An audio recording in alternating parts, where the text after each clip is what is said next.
And a good Monday morning, Birds fans. Appreciate you starting of the week with us here on Birds 365. You got Mac, John McMullen, and Jody McDonald, and we got a lot of football to talk about. Most of it Eagles, but we will certainly give you our thoughts on the two championship games played yesterday and the upcoming Super Bowl between the Chiefs and the Niners. But we surely start with the Philadelphia Eagles because, Johnny Mac, I'm on the air till 2 o'clock in the morning on Saturday, so I had seen the report from Adam Schefter that the Philadelphia Eagles certainly acting quickly to hire Vic Fangio as their new defensive coordinator after being eliminated from the playoffs and deciding Nick Sirianni was going to stay, but there would be other coaching staff changes, including the two coordinator positions.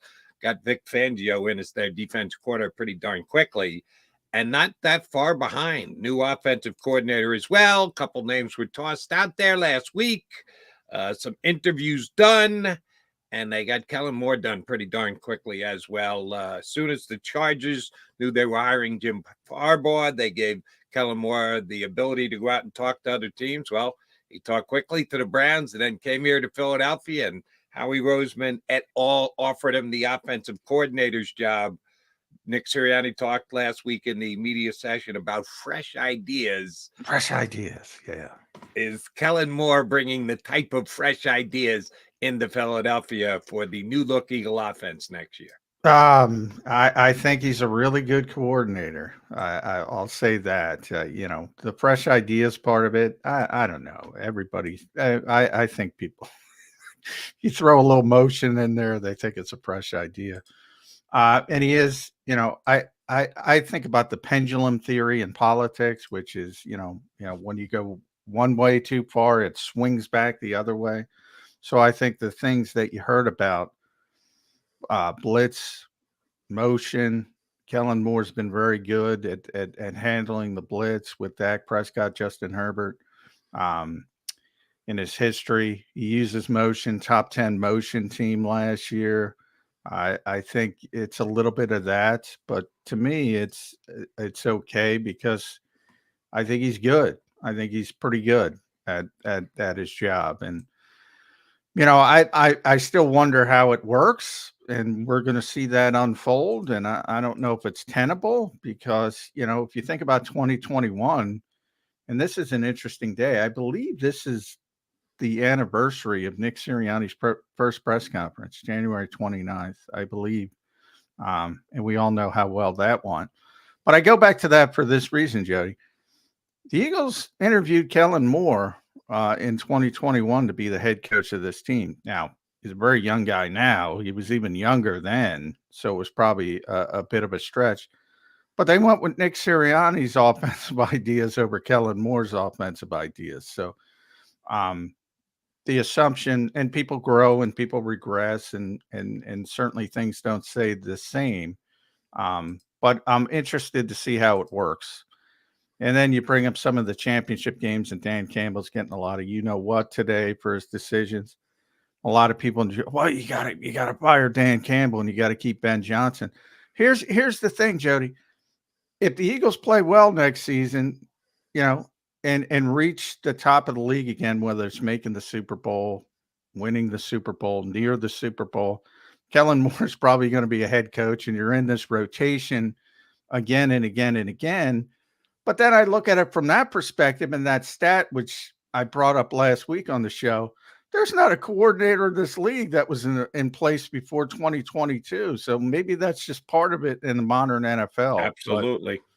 But yeah, I'm interested to see how it works. And if Nick's willing to sit back and say, all right, Kellen, it's your offense, because everything he said in 3 years, and I'm not talking about one time, Jody. I'm not talking about 2 times. I'm not talking about 5 times. I'm not talking about 10 times.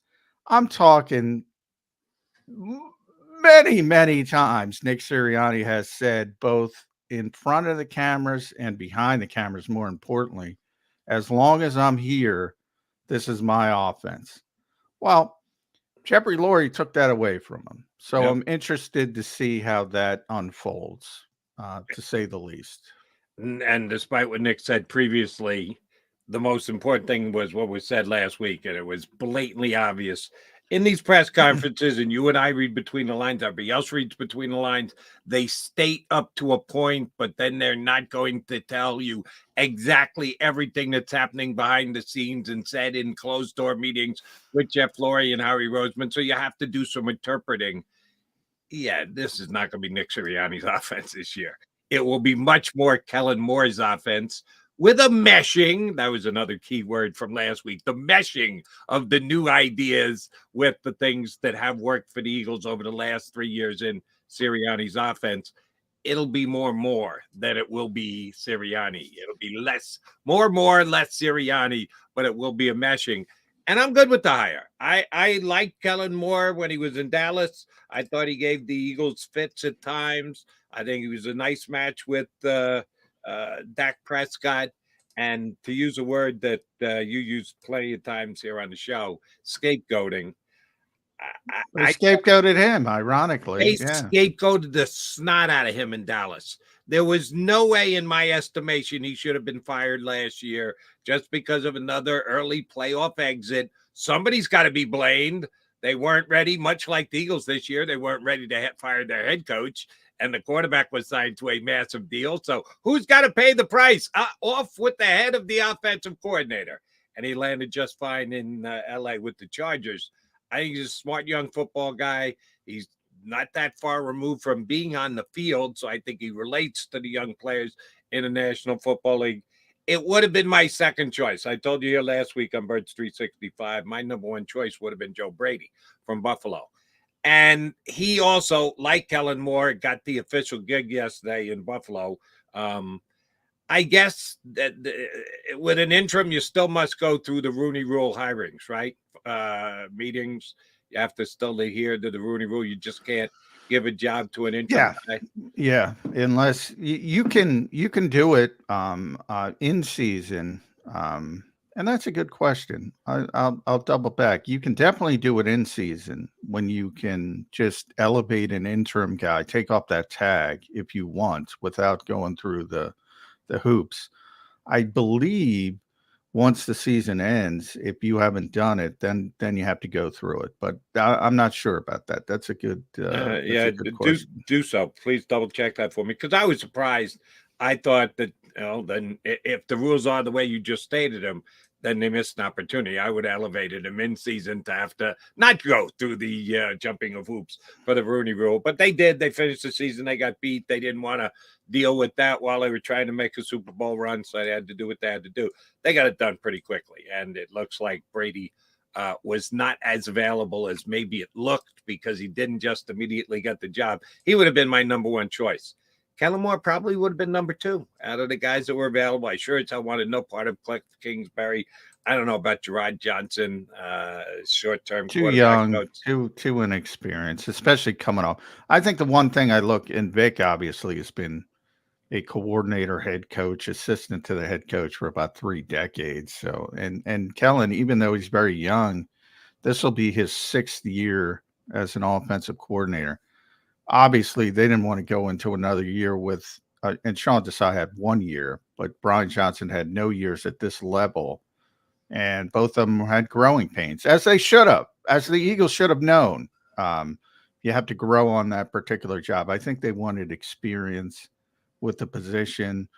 And I got to be honest with you, all those names, including Kingsbury, you threw out there, Joe Brady, Kellen Moore, I wouldn't have had a problem with any of them. I'm more interested in how it works and how it, because that to me is but I think Kellen's been very good. He's had, whether you look at traditional statistics, he's had a couple number one offenses. Whether you look at advanced DVOA, he had number one offense at one point. He's done well, as I said, against the blitz. He's, but he's also had 2 really good quarterbacks. So I do think it's a little bit different, and how you build around Jalen Hurts than how you build around Justin Herbert or even Dak Prescott.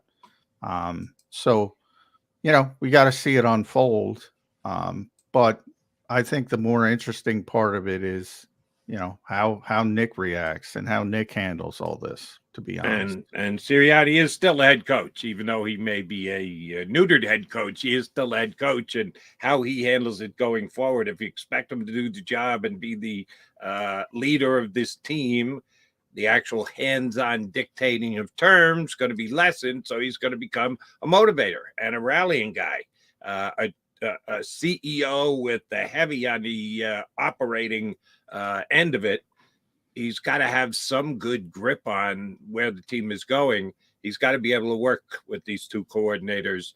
And I don't think the defense is going to be the key. He's going to turn the entire kitchen sink over to Fangio. But offense is something that's going to have to be collaborative. And I'd much rather see him working with Kellen more than a guy who eventually got run out of Arizona. When they hired him, they said, "Oh, okay, you need to have us pick the number 1 pick in the draft after we just took a quarterback in the top 10 the year before." Okay, yeah, whatever you want, Clint. Yeah, well, Clip was right on that one, by the way.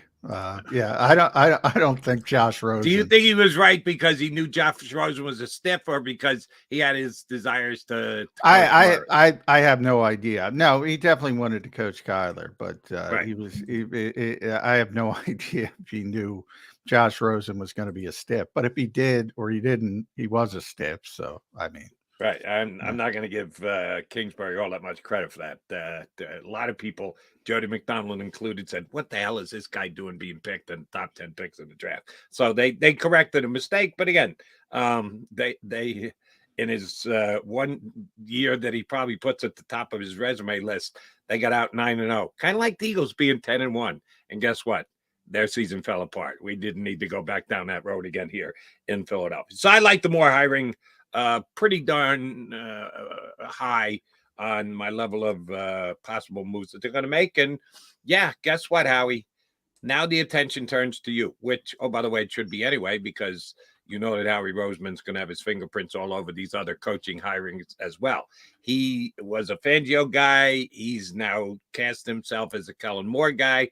Kellen Moore is going to have a hand in, like Vic Fangio, in filling out the rest of the coaching staff. Couple of names that have been thrown out so far, John, just want to get your take on them. Jeff Kerr's going to join us coming up in about 5 or 6 minutes. The linebacker coach position, and I feel bad for Elliott. Comes in 1 year, kind of like the two coordinators was told, you're going to grow on the job real fast. Otherwise, it's going to be a short-term lease here, and doesn't look like it's going to work out. Two pretty big names, guys who were coordinators in the league last year, who may be interested in coming to Philadelphia and be a positional coach. My guess would be both would be linebacker, because that's what they were previously before becoming DCs. Mike Caldwell, Joe Barry. Caldwell last year in Tampa, Barry last year in Green Bay. Both were replaced this offseason. If they're not going to get a DC job, they want to be coaching somewhere. And coaching under Fangio here in Philly's defense might not be a bad spot. You like either of those two guys? If the Eagles could land them for their staff, probably. I mean, that's the one thing about Vic Fangio. He'll have some cachet to get some big time coaches, so they should be much better coached on the defensive side of the ball. And as you mentioned, not only Joe Barry, but Mike Caldwell, former defensive coordinators in this league. A lot of it stems to, are they going to get coordinator jobs? Specifically, if they can. Obviously, they're not going to come here. But if they can't, I mean, Vic's the kind of guy that with the cachet to draw those people onto his staff, and they all have such tremendous respect for him. So that's one of the big positives of Vic Fangio. Ronaldo Hill, a lot of people have speculated as the secondary coach. And by the way, I think he would have liked to have Sean Desai as a secondary coach, but that's not tenable here. And he's a former coordinator, I believe, with the Chargers. So, he's that kind of guy who he can bring in some big time talent on the coaching side, as they would say. So I think things are going to work out pretty well, no matter what, when it comes to assistants, especially this year, because the Eagles really did a poor job. Nothing against and DJ Elliott, you bring up. I mean, he spent his entire year and his entire career in college. He was at Temple. It was almost like that. Oh, we can't get anybody. Let's call TJ. He'll go from North Broad to South Broad.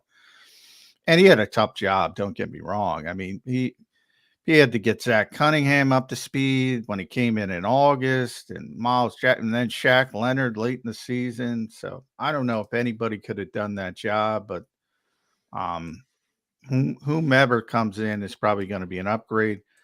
We'll see how DK McDonald, because DK's more of a Nick Sirianni guy. So I don't know how things are going to work out for him. They have the slot coach, which would seem like a unique thing to do, but the slot was a disaster for the Eagles the entire season.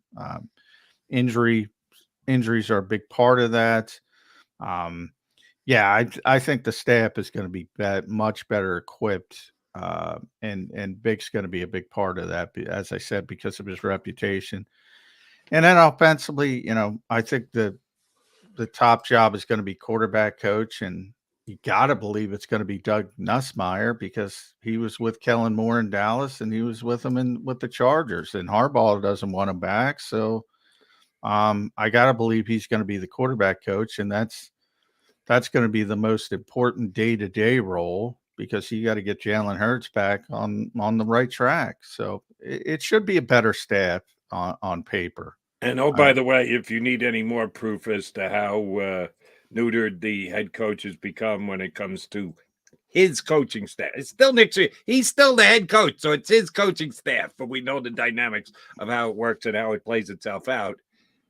On a scale of 0 to 10, 0 being what the hell are we talking about here? 10 being, oh my God, this guy's got a chance to be coach of the year someday in the NFL. Where would you put Nick Sirianni's evaluation of Alex Tanny when he talked to you guys about Alex? I wrote, man, Alex Tanny. There's so much of this. This is what I don't like about the Eagles organization. So I'm going to get Eagles fans upset. They talk these guys up and they talk about them like they're future stars, and then all of a sudden they're dummies. I mean, come on. What are you trying to say? Alex is another guy getting scapegoated. Nick Sirianni couldn't give as many praises as humanly possible when it came to Alex Tanny.